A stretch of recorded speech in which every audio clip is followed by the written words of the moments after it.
Asus. আসসালামু আলাইকুম রহমতুল্লাহ।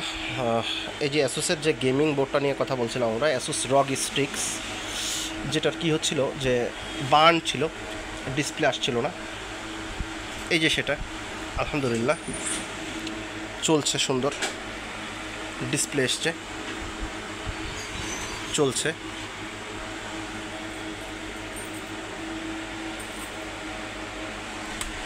এইটার প্রবলেম যেটা ছিল সেটা হচ্ছে যে আমি একটু দেখাই দিই। আমাদের এখানে এই ক্যাপাসিটারটা বার্ন হয়ে গেছে। এটা এসি ব্যাটারি সিস্টেম, অর্থাৎ 19 ভোল্টের, যেটা এখানে একটা কয়েল আছে, এই কয়েল দিয়ে এই ক্যাপাসিটার হয়ে 19 ভোল্টেজটা এখানে ঢুকছে। এই ক্যাপাসিটারটা বার্ন হয়ে যাওয়ার কারণে এই ট্র্যাকটা নষ্ট হয়ে গেছে। আমি এই ট্র্যাকটাকে রিপেয়ার করে দিয়েছি, ট্র্যাকটাকে রিপেয়ার করে দিয়ে বাস আলহামদুলিল্লাহ মেশিনটা রেডি হয়ে গেছে।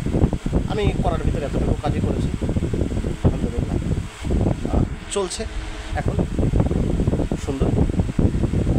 এটা যদি বোর্ড ভিউতে যাই তাহলে এই যে সেই ক্যাপাসিটারটা, এটা পড়ে গেছিলো।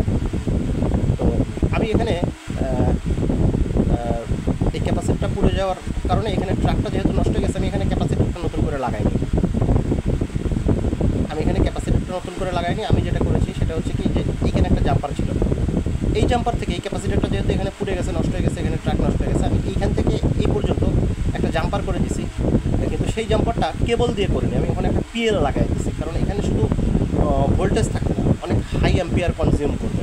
কারণ স্কিমেটিকে যদি আমরা দেখি তাহলে এই লাইনটা সরাসরি যেটা পুড়ে গেছে, যেখানে দেখাচ্ছে, এটা সরাসরি চলে গেছে হচ্ছে আমাদের ইডিপি কানেক্টরে। এই যে ইডিপি কানেক্টর 19 ভোল্ট এগুলো, তো সেক্ষেত্রে এখানে অনেক হাই ভোল্টেজ এবং হাই অ্যাম্পিয়ার কনজিউম করে, যার কারণে আমি ওখানে সরাসরি জাম্পার করে নিয়ে একটা পিএল লাগিয়ে দিয়েছি। সেটার ছবি আমি